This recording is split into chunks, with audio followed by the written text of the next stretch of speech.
আজকে হচ্ছে পঞ্চমী, আর পঞ্চমীর দিন আমরা বেরিয়ে পড়েছি ঠাকুর দেখতে, যেটা মানে সবাই প্রতি বছর ওয়েট করে থাকে এই কয়েকটা দিনের জন্য। তো আমরা আজকে যাচ্ছি হচ্ছে টালা প্রত্যয়। এবারে আমাদের সুবিধার জিনিস হচ্ছে আমাদের সঙ্গে ভিআইপি পাস আছে, তো আমি আশা করছি যে খুব স্মুথলি দেখতে পাবো। অলতো সকালবেলা এখন, তো মনে হচ্ছে না খুব একটা ভিড় হবে। তো এবার দেখা যাক যে কীরকম এক্সপিরিয়েন্স হয়। এই যে দেখাই পাসের সুবিধা কাকে বলে। এটা হচ্ছে নর্মাল লাইন, এটা হচ্ছে আমাদের লাইন।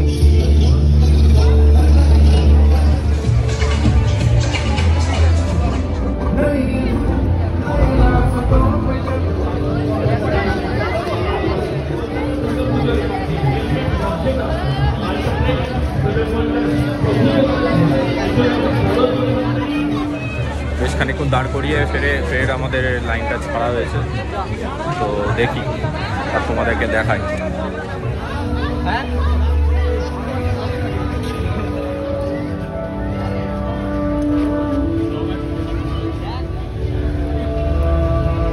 এটা অ্যাকচুয়ালি লাইটিং ছিল।